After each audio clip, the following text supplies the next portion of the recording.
This is the Money Hour with your host, Tina Mitchell, on Talk Radio 570 KBI. Now, back to the show with local mortgage and finance expert, Tina Mitchell. Welcome back to the Money Hour with your host and mortgage expert, Tina Mitchell, right here on 570 KBI. I'm here to help you build a strong financial blueprint, 1 week and one show at a time. Focusing on today's show, my last guest in studio, Bill Grover with Windermere Real Estate in Renton.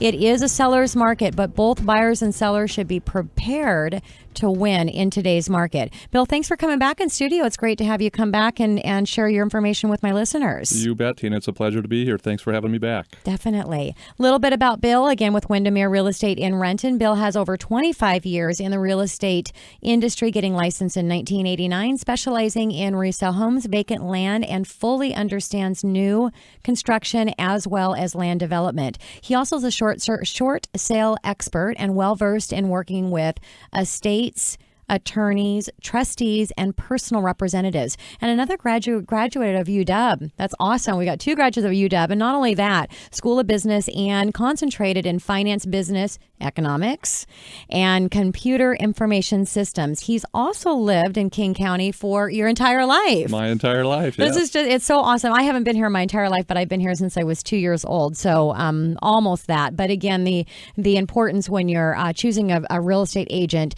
you want to make sure that you're working with somebody that understands the market that you're actually purchasing in. So Bill, being here his entire life, definitely has that.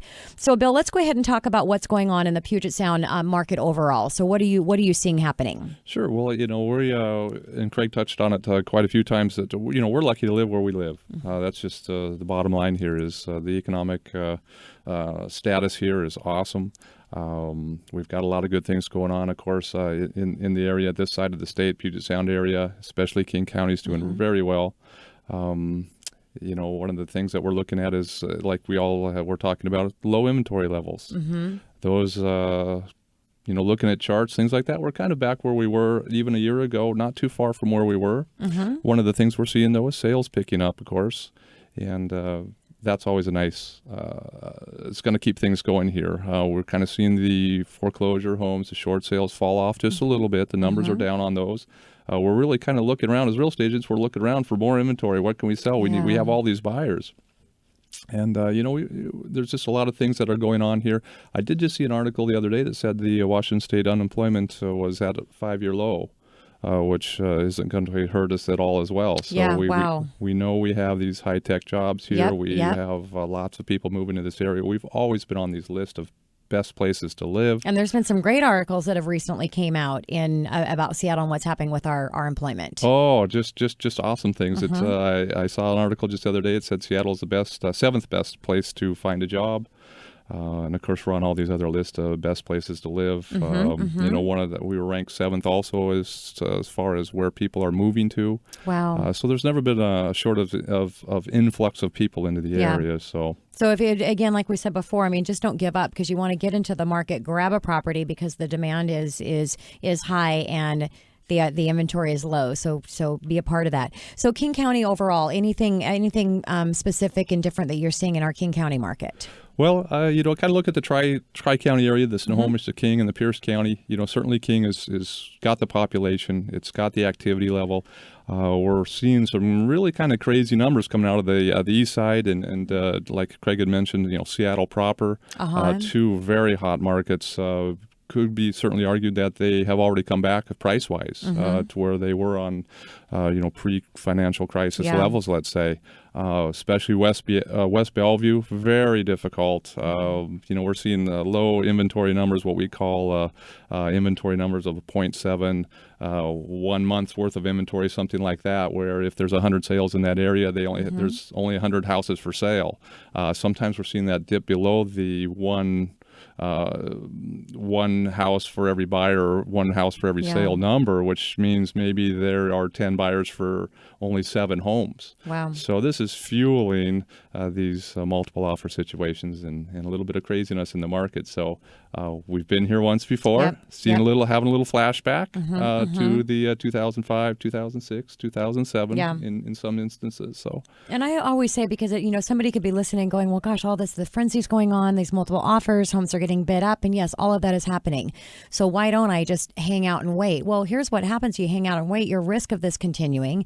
You're at risk of interest rates going up. And even if you do make the decision to buy now and something happens in the real estate market, we did hit a bubble and we see an adjustment. Real estate is an investment. Historically, it will always improve.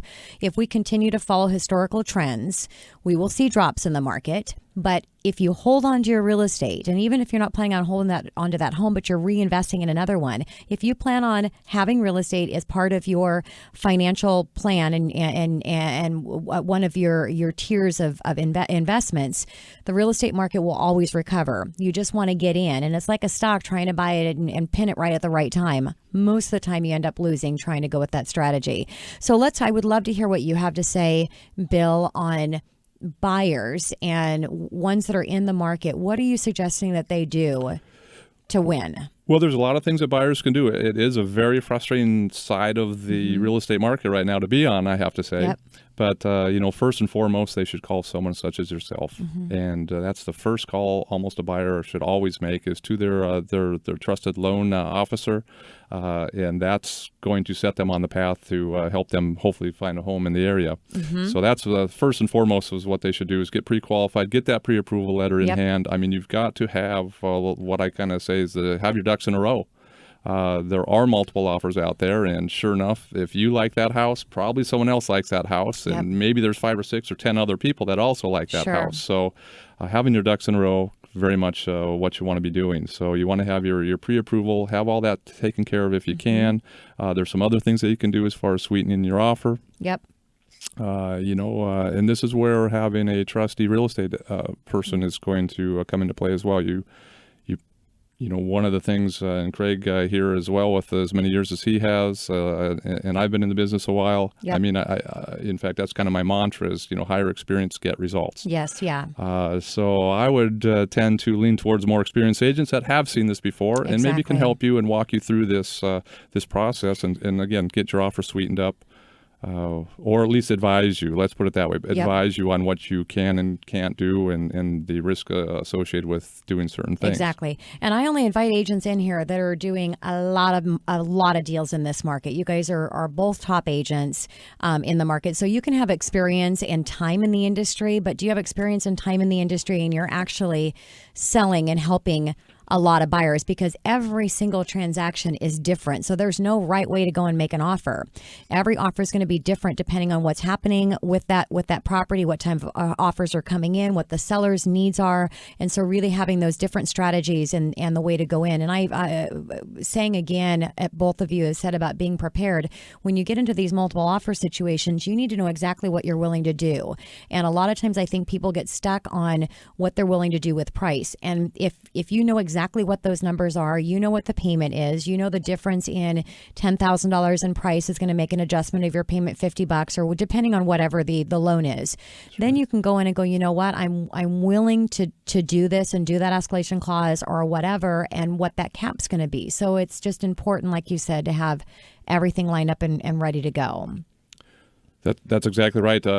Preparation is a big part of this. And so the more information and experience that you can help your clients with before they get in that situation. So you're not in the craziness of it where a seller is saying, we're reviewing offers in 24 hours and this and that. The more preparation you can have as a buyer and, be well-versed in that. And maybe you've already discussed these pluses and minuses and what you can and can't do to your offer is going to make maybe a world of difference, frankly. And, another thing about being in the business a while is, Craig and I can kind of associate with this is we see other people's names a lot more often, actually a lot more of the agents that were around for several years and things like that. And it's kind of nice. So sometimes you're lucky and you've already had a relationship with that agent as well.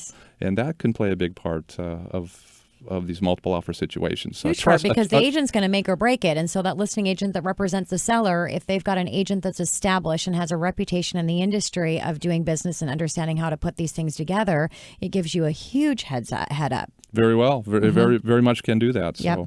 So what are other things? Let's talk a little bit maybe about the inspections. What are some things that you can do in strengthening your offer as a buyer? Well, one of the things you can do is there's several things you can do. One of the things is talking about inspections. So there's a lot of talk about having pre-inspections these days. So remember, it is a seller's market.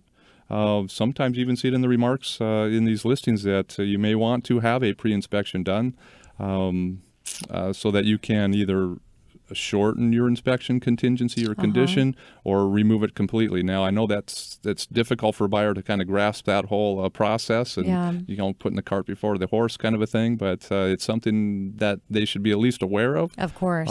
That's one way of sweetening your offer is either removing or shortening your inspection conditions so that the seller feels a little bit more secure with your offer. Other things that you can do, you can certainly increase your earnest money deposit. Okay. That can be a little bit impressive to a seller as well. And if you're working with a good agent, it's not going to be at risk.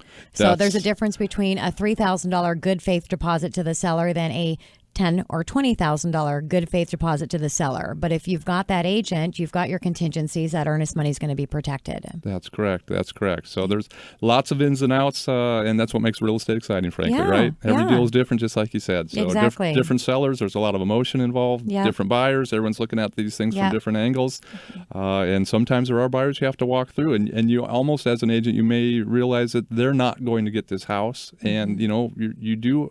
this is a kind of a market where you ask people to step out of their comfort zone. Sure. And that's not easy to do sometimes. And maybe it's going to take a few disappointments or frustrations to get it. And a lot of times I have clients call up. My caller stays in contact with people on a regular basis, 2 to 3 weeks while they're out looking for homes, just to let them know I'm here. And so many times she says, "Okay, Tina, go ahead and make the call." They just said, they've realized that they've got to really get things strategized and planned and what they're willing to do. So let's talk about down payment. What are you advising with your clients with down payment? Well, a down payment now, as a loan officer, this might be where we kind of, I may see something where, a stronger down payment certainly can help out. Yes, it can. And that may be, opposite of what you're looking for in a way. It's all about what's going to be best for the buyer to get the home. That's absolutely correct. And so what larger down payment obviously is going to be when the seller looks at that. Yes, it can put the seller a little bit more ease. Certainly something with a larger down payment may help that loan go through. There may be a few less hurdles that this buyer may have to go through. And that could be one of the things from the seller's perspective that they're looking at. And yes, of course, a buyer may have some control over that. Of course. And here's what your mortgage consultant's job is to do everything that they can to educate you on the best options available or all the options available. And then you can take all that information to decide what the best option is to get the home. So if you need to do a large down payment, you have the large down payment, do a large down payment, do a no closing cost purchase. Have the bank incur all your costs. Now, how you're doing that is you're taking a higher interest rate. Turn around, flip it right after you've purchased with your 20-30% down payment, turn around and refinance it and do a full closing cost loan at that time so you can get that better interest rate. So there's strategies and things. You just need to know what the options are and make a decision yourself on what strategy you want to use to ultimately get that house. So what about a seller? What's your advice there? Well, the seller in this market's kind of got it all their way for the most part. It's again kind of remnants. It reminds me of years gone past, just before the crisis, where sellers could kind of dictate what they were doing. And so what you're going to see from the seller side is, they may be a little bit less flexible on concessions to a buyer. Certainly, we're seeing more and more where sellers are putting the homes on the markets and they're going to say straight out, we're going to wait for a week and see what we get. They're not going to make a decision on the first offer that comes in or the third offer. They're going to just sit down and review all at the same time, which is, in a way, as an agent, kind of a nice, it allows more buyers to see your house, more exposure. But you're going to start seeing a lot less concessions than you already are. And of course, every seller is hoping they're the ones with multiple offers and getting more for their house. Rough market out there, but lots of opportunities, so don't give up. Thank you so much, Bill. Really appreciate you coming back in studio. You bet. Thank you for having me again, Tina. Call the show, 1-888-987-0570. Again, 1-888-987-0570. You can hook up with Bill and get his advice on everything you need to be doing in this market. This is your host and mortgage expert signing off for the day. I got to go. The hour went by really quick, but I will be back here next Sunday. Same time, same place, 11 o'clock right here on 570 KBI. And have a great weekend.